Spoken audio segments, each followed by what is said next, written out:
আজকে হচ্ছে আমি তোমাদের সাথে শেয়ার করব আমার আজকের ঐতিহাসিক এক্সাম বিজ্ঞান।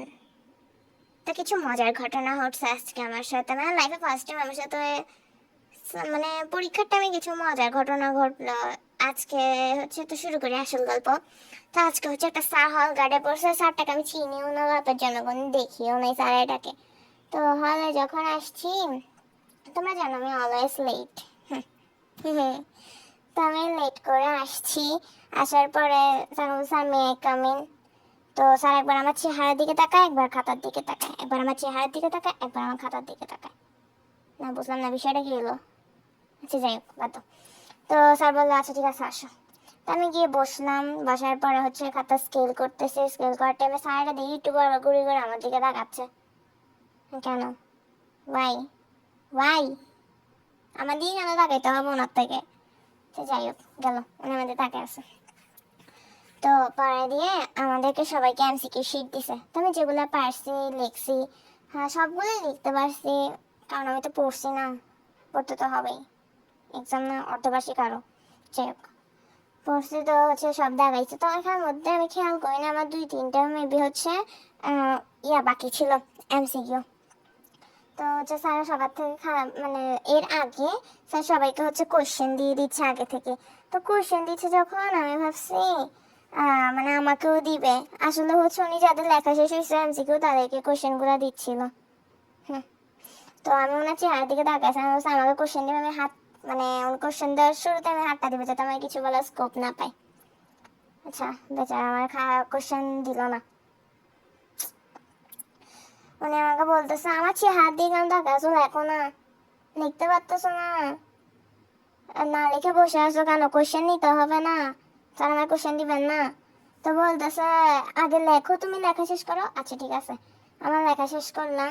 তো আমার 2-3টা এমসিকিউ বললাম না, 2টা এমসিকিউ বাকি ছিল। তো এমসিকিউ গুলো লেখার টাইমে স্যার আসছে, মানে সবাই থেকে খাতা নিচ্ছে।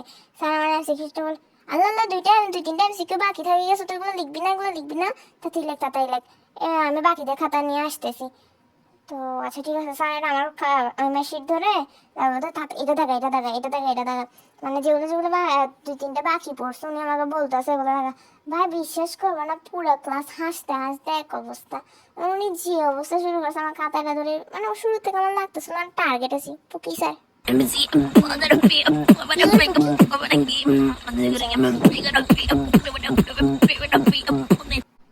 এই ভিডিওটা যদি ভুলবশত আমার স্যারের চোখে যায়, স্যার আমাকে চপ্পল দিয়ে পিটাবে। যাই হোক, তো পরে দিয়ে হচ্ছে মানে আহ, পরে দিয়ে স্যার হচ্ছে খাতা নিয়ে গেলো, মেশিন নিয়ে যাওয়ার পর আমাকে কোশ্চেন দিল। কোশ্চেন পাওয়ার পরে দেখতেছে আমার অনেক কিছু আনকমন পড়ছে। পরে স্যার একটু পর পর দেখতেছি, মানে আমার কাছে আসে এসে বলতেছে যে দেখি তো তুমি কি লিখছো। আর বলতে দেখি তো একটু কি লিখছো, কি লিখছো। একটু পর পর, মানে বুঝলাম না আমার সাথে ওনার কিসের সম্পর্ক নিয়ে আসে, আমাকে একটু পর পর বলতেছে যে দেখি তো কি লিখছো মা, কি লিখতেছস তুই, একটু দেখি তো কি লিখতেছস। না মানে কেন ওনাকে এগুলো বলতে হবে, কেন ভাই কেন? আবার দেখতেছি যে একটু পর পর উনি মানে যে খাতার দিকে তাকায়, মানে আমার দিকে তাকায়। উনি একেবারে আমার সামনে বসছে, আমি দেখতেও পারতেছি না কিছু, কারোর থেকে যেটা পারতেছি না, না পাশের জনের থেকে পারতেছি না পিছনের জন থেকে। যাই হোক, স্যারটা অনেক ভালো ছিল ভাই, অনেক পিওর পুকি ছিল, আমি সব পারছি, হিহি। তো পরে দিয়ে হচ্ছে আমি বাইরে বের হয়ে নাচতেছিলাম ঠিক বিড়ালের মতো, টিরিং টিরিং। তো স্যার দেখতেছি কিছুক্ষণ পর সামনে তাকায়, দেখতেছি স্যার আমার দিকে তাকায় আছে। দৌড় দৌড় মারা দৌড়, আমি আমার বান্ধবী দৌড় মারছি। দৌড় মারার পরে ভাই নিচে যে দেখতেছি বাচ্চি রে ভাই, বাচ্চি, হাত জোরে শ্বাস নিয়েছি। তো এরকম আরো গল্প তোমাদের কাছে থাকলে আমাকে জানাইও, আর please subscribe my YouTube channel.